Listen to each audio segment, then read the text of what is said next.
조세희는 1942년 경기도 가평에서 태어납니다. 아버지를 일찍 여의고 할아버지 밑에서 한문 교육을 받으며 성장합니다. 유년 시절 그의 집은 꽤 잘 살았다고 합니다. 어느 날 조세희가 동네 아이들하고 놀다가 점심을 먹고 다시 놀자며 집으로 돌아간 적이 있습니다. 하지만 아이들은 집으로 돌아가지 않고 조세희를 뒤따라왔습니다. 당시 하루 세 끼를 챙겨 먹을 수 있는 집이 흔치 않았는데 조세희는 이를 인지하지 못하고 있었던 것입니다. 아이들은 마루 끝에 앉아 조세희가 그릇을 다 비우기를 기다렸습니다. 이 모습을 본 어머니는 아이들을 불러 밥상을 내주었습니다. 이때부터 조세희는 세상을 다르게 보기 시작했다고 합니다.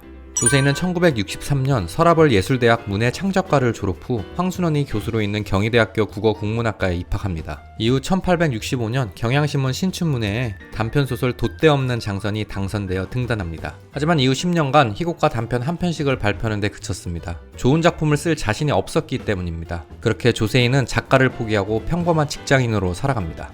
어느 날 조세희는 재개발 지역의 어느 세입자 가족과 그 집에서 마지막 식사를 합니다. 식사 도중 철거반들이 담을 부수며 들어오고 조세희는 그들과 맞서 싸웁니다. 그리고 집으로 돌아가는 길에 노트 한 권을 삽니다. 그렇게 다시 펜을 잡은 조세희는 1975년 칼날을 시작으로 1978년까지 3년 동안 총 12편의 중단편을 발표합니다. 이 12편의 소설들은 줄거리가 서로 이어지는 연작소설입니다. 줄거리는 이어지지만 화자와 배경이 각각 다르기 때문에 독립성도 갖추고 있습니다. 조세희의 대표작 난장이가 쏘아올린 작은 공도 연작소설 중 한 편입니다. 1978년 6월 조세희는 12편의 연작소설을 엮어 단행본으로 출간합니다. 난쟁이가 쏘아올린 작은 공은 네 번째에 수록되었으며 단행본의 제목으로도 쓰였습니다. 단행본은 지금까지 약 150만 부가 팔려 한국을 대표하는 소설로 자리매김하였습니다. 난쟁이 연장 12편의 대략적인 줄거리는 다음과 같습니다. 대학 입시가 끝난 후 수학선생은 마지막 수업에서 메비우스의 띠를 소개해줍니다. 그리고 서울시 낙원구 행복동 철거민인 안전뱅이와 꼽추는 본인들의 아파트 입주권을 싸게 사서 비싸게 팔아먹은 부동산 업자를 불에 태워 죽이고 돈과 함께 달아납니다. 중산층 주부 신혜의 집은 수돗물이 잘 나오지 않아 새벽 2시에 깨서 물을 받아야 했습니다. 신혜는 물이 잘 나오게 해주겠다는 난장이의 말을 듣고 그를 집으로 부릅니다. 난장이는 신혜네 집 수도꼭지를 낮은 위치로 옮겨줍니다. 하지만 우물장사를 하는 사나이가 찾아와 자신의 영역을 침범했다며 난장이를 구타합니다. 신혜는 생선칼을 들고 나와 사나이를 쫓아냅니다. 그날 밤 10시쯤 신혜는 다른 집보다 일찍 수돗물을 받을 수 있었습니다. 재수생 윤호는 법률가의 아들입니다. 그는 아버지가 과외선생으로 붙여준 명문대 출신 지섭의 영향으로 개천 넘어 사는 난장이 가족을 알게 됩니다. 그리고 세상에 눈을 뜨게 됩니다. 난장이의 집은 재개발구역에 포함돼 철거가 예정되어 있습니다. 아파트 입주권은 받았지만 아파트에 입주할 돈이 없어 부동산 업자에게 팔 수밖에 없었습니다. 몸이 지친 난장이는 곱추를 따라 서커스단에 들어가고 싶어 했지만 가족의 반대로 포기합니다. 난장이는 지섭을 알게 되고 그가 건네준 책 1만 년 후의 세계를 읽습니다. 그의 자식 영수, 영호, 영희는 학교를 그만두고 일을 시작합니다. 어느 날 영희가 사라지고 가족은 철거 예정인 집에 남을 수밖에 없었습니다. 난장이 가족이 지섭과 함께 식사를 하던 중 철거반이 들어와 집을 부숩니다. 저항하는 지섭은 피투성이가 됩니다. 한편 영희는 입주권을 사간 부동산 업자를 따라갔습니다. 그와 잠자리를 함께하면서 기회를 노리다가 입주권을 빼내어 달아납니다. 영희는 이웃으로부터 그녀가 사라진 사이 아버지가 벽돌공장 굴뚝에서 떨어져 생을 마감했다는 비보를 듣습니다. 터전을 잃은 영수, 영호, 영희 그리고 어머니는 항구 공업도시 은강시로 이사를 옵니다. 세 자매는 은강그룹 계열사에서 일하지만 노동 환경이 열악하고 월급도 적어 힘겹게 살아갑니다. 영수는 노동운동가가 된 지섭과 노동자 교회 목사의 영향으로 노조를 만들고 세력을 넓혀 나갑니다. 과학자는 영수에게 클라인시의 병을 보여주는데 무언가를 깨달은 영수는 은강 창업주를 죽이기 위해 서울로 향합니다. 하지만 영수가 죽인 건 창업주와 비슷하게 생긴 그의 동생이었습니다. 영수는 결국 사형 선고를 받게 됩니다. 재판장에 참석한 창업주의 손자 경우는 영수와 노동자들을 경멸합니다. 한편으로 가시고기가 덤벼드는 꿈을 꿔 그들에 대한 두려움도 느낍니다.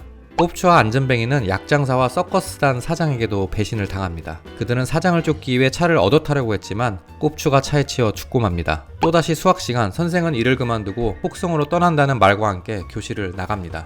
난소공을 이해하기 위해서는 우선 시대적 상황을 알아야 합니다. 1960년대부터 우리나라는 빠른 속도로 산업화를 이뤄냅니다. 1960년 1인당 국민소득이 79달러였던 한국은 1970년 254달러로 3배 넘게 늘어났으며 경제 성장률도 매년 10% 이상을 기록했습니다. 하지만 조국의 경제 발전이라는 목표 아래 다수의 노동자는 희생당할 수밖에 없었습니다. 근로기준법은 있었지만 그곳을 지키는 곳은 거의 없었고 하루 14시간에서 16시간 일하며 한 달에 쉬는 날은 이틀에 불과했습니다. 작품 속에서 영희가 오핀으로 찌르며 잠을 쫓아내는데 당시 잠을 이기지 못해 손가락에 잘리는 사고도 잦았습니다. 산재보험은 물론 안 됐습니다. 그렇게 일을 하고도 노동자들은 한 달에 2만 원 정도밖에 받지 못했습니다. 작품에 따르면 당시 4인 가족 기준 최저 생계비는 83,480원이었습니다. 당시 임금뿐만이 아니라 쌀값도 굉장히 낮았습니다. 농사를 지어봤자 비료값도 안 나오는 실정이라 농촌 사람들은 돈을 벌기 위해 서울로 향할 수밖에 없었습니다. 그렇게 10년 사이 서울의 인구는 2배로 늘어났지만 늘어난 인구를 수용할 주택은 턱없이 부족했습니다. 시골에서 올라온 사람들은 무허가 주택이라도 지어 살아야 했습니다. 하지만 무허가 주택은 재개발이 진행될 때마다 어떠한 보호도 받지 못했습니다.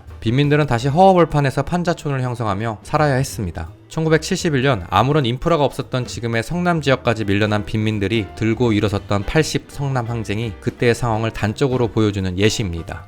이런 시대적 상황이 소설 난소공에 녹아 있습니다. 난장이의 죽음 역시 현실이 반영되었다고 볼 수 있습니다. 난장이는 지섭을 통해 달나라에 대해 알게 됩니다. 그리고 달나라로 가서 천문대회를 볼 계획을 세웁니다. 소외된 노동계층의 현실을 고발하는 작품에서 주인공은 왜 뜬금없이 달나라에 갈 계획을 세우는 걸까요? 난장이는 몸이 지쳐 더는 일을 할 수 없게 됩니다. 직접 쌓아올린 집은 철거될 위기에 놓이고 자식들은 학교를 그만두고 생계에 뛰어듭니다. 평생 일을 하며 살아왔지만 남은 건 가족들에게 짐이 된다는 생각뿐이었습니다. 이런 난장이에게 더 살아갈 희망이 있었을까요? 난장이에게 있어 달나라는 현실 도피처입니다. 그와 동시에 유일한 선택지였습니다. 반면 영수는 현실과 맞서 싸웁니다. 노조를 만들고 은간그룹 창업주를 살해할 계획을 세웁니다. 하지만 영수의 계획은 실패로 끝나고 그 또한 죽음을 맞이합니다. 아무리 발버둥 쳐도 벗어날 수 없는 노동자 계층의 현실, 절망적일 만큼 현실적인 부분입니다.